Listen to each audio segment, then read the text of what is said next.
तो आज के वीडियो में हम लोग देखेंगे कि विल का यूज़ सेंटेंस में कैसे करते हैं। ये हमेशा फ्यूचर टेंस के लिए यूज़ होता है और मेनली ये इन 4 रीज़न से यूज़ होता है। पहला, अगर आपको कुछ इंटेंशन मतलब आपका कुछ इरादा बताना है फ्यूचर का तो, या प्रिडिक्शन मतलब भविष्यवाणी करना हो फ्यूचर का तब, या प्रॉमिस मतलब वादा करना हो तो, और डिसीजन मतलब आपका कुछ डिसीजन है फ्यूचर का तब, मतलब निर्णय, तब यूज होता है। इसको सेंटेंस से और अच्छे से समझते हैं। पहला है, मैं कल बाजार जाऊंगा। मैं कल बाजार जाऊंगा, इसको इंग्लिश में क्या बोलेंगे? I will go to the market tomorrow. ये आपका एक डिसीजन है फ्यूचर का कि आप कल बाजार जाओगे, इसलिए यहाँ पे क्या लगा? I will go to the market tomorrow. बाजार को हम लोग इंग्लिश में बोले मार्केट, और कल को हम लोग बोले टुमारो। और मैं जाऊंगा मतलब आई विल गो, फ्यूचर के लिए यूज हो रहा है, मतलब आई विल गो।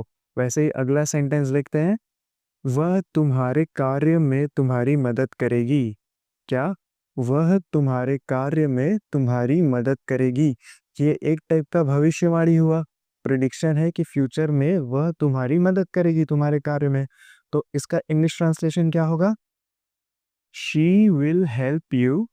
क्या? She will help you with your work. वह तुम्हारी मदद करेगी लिखा है, लड़की है इसलिए शी लगा, फिर विल आया क्योंकि फ्यूचर की बात हो रही है। हेल्प यू, हेल्प यानी मदद करना होता है, और विथ योर वर्क मतलब तुम्हारे कार्य में। वैसे ही अगला सेंटेंस देखते हैं, हम आज रात एक फिल्म देखेंगे। क्या है? हम आज रात एक फिल्म देखेंगे। ये एक फ्यूचर का निर्णय है, डिसीजन। तो इसका इंग्लिश ट्रांसलेशन क्या होगा? वी विल, हम के लिए आया वी के साथ लगा will, watch a movie to night. Watch यानी देखना, अ मूवी यानी एक फिल्म, और आज रात को इंग्लिश में बोलते हैं टू नाइट। तो ओवरऑल ट्रांसलेशन क्या हुआ? We will watch a movie tonight. Easy था। आगे बढ़ते हैं अगले वाले सेंटेंस में, वह तुम्हें बाद में फोन करेगा। वह तुम्हें बाद में फोन करेगा। ये एक टाइप से प्रिडिक्शन भी है, और थोड़ा थोड़ा ये प्रॉमिस में भी आता है। तो इसका इंग्लिश ट्रांसलेशन क्या होगा? He will call you later. ये फ्यूचर वाला सेंटेंस है, ये सारे फ्यूचर वाले सेंटेंस है, इस कारण यहाँ पे हमेशा विल लग रहा है। हालांकि इसके अलग अलग प्रकार हैं, कुछ इंटेंशन से है, कुछ प्रिडिक्शन से है, कुछ प्रॉमिस है, कुछ डिसीजन है। बस ये डिफरेंस है। तो हम लोग यहाँ पे थे, वह तुम्हें बाद में फोन करेगा। क्या क्या हुआ? He will call you later. Easy था। आगे बढ़ते हैं अगले सेंटेंस में। तो अगर ऐसे समझाने में आपको समझ आ रहा होगा तो चैनल को सब्सक्राइब कर देना। और रोज शाम 7 बजे एक नया वीडियो आता है और उसमें आप नया लेसन आपको सीखने को मिलेगा। तो कंटिन्यू करते हैं। अगला सेंटेंस है हमारा, जल्द ही बारिश होगी। क्या? जल्द ही बारिश होगी। ये एक टाइप का प्रिडिक्शन है, भविष्यवाणी है। तो इसका इंग्लिश हुआ, it will rain soon. It will rain soon. बारिश होना मतलब, बारिश का मतलब होता है रेन। सून यानी जल्द ही। जल्द ही को इंग्लिश में हम लोग बोलते हैं सून। वैसे ही अगला सेंटेंस है, अगर तुम कड़ी मेहनत करोगे तो सफल होगे। क्या लिखा है? अगर तुम कड़ी मेहनत करोगे तो सफल होगे।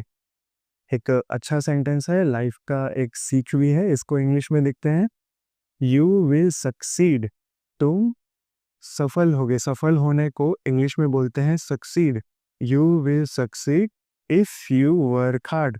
इफ यानी अगर, तुम, वर्क हार्ड यानी कड़ी मेहनत करोगे तो, you will succeed if you work hard. वैसे ही अगले सेंटेंस में बढ़ते हैं, मैं इस दिन को कभी नहीं भूलूंगा। मैं इस दिन को कभी नहीं भूलूंगा। इसको इंग्लिश में क्या बोलेंगे? आई विल नेवर फॉरगेट, मतलब मैं कभी नहीं भूलूंगा दिस डे यानी इस दिन को। ठीक, ये भी इजी था। आगे बढ़ते हैं अगले सेंटेंस में, वह एक दिन डॉक्टर बनेगी। क्या? वह एक दिन डॉक्टर बनेगी। ये एक टाइप का प्रिडिक्शन है। इसको देखते हैं इंग्लिश में कि क्या होगा। She will be a doctor, मतलब वह एक डॉक्टर बनेगी। और यहाँ एक दिन लिखा है करके हम लोग ने आखिरी में लगा दिया, one day. She will be a doctor one day. वैसे ही अगला सेंटेंस देखते हैं। हम शाम 7 बजे खाना खाएंगे। ये एक टाइप का निर्णय है, फ्यूचर का निर्णय। क्या? हम शाम 7 बजे खाना खाएंगे, तो इसको इंग्लिश में हम कैसे बोलेंगे? We will have dinner. Have यानी खाना होता है एक टाइप से। We will have dinner at, मतलब कब, यहाँ पे समय भी लिखा है इसलिए एट 7 PM। शाम 7 बजे मतलब शाम के लिए PM लगता है, सुबह के लिए AM लगता है, तो यहाँ पे शाम है तो यहाँ पे इसलिए लगा PM। वैसे ही अगला सेंटेंस देखते हैं। वह शायद पार्टी में आएगा। वह शायद पार्टी में आएगा। इसका इंग्लिश ट्रांसलेशन देखते हैं। He will probably come to the party.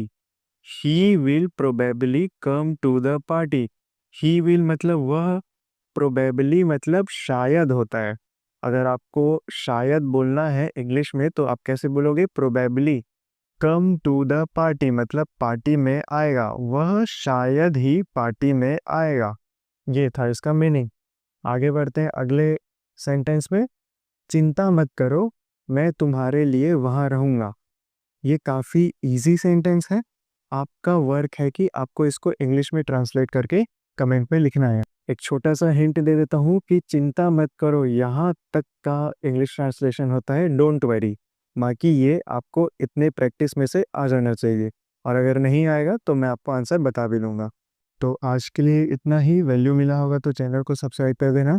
मिलते हैं कल शाम को 7 बजे।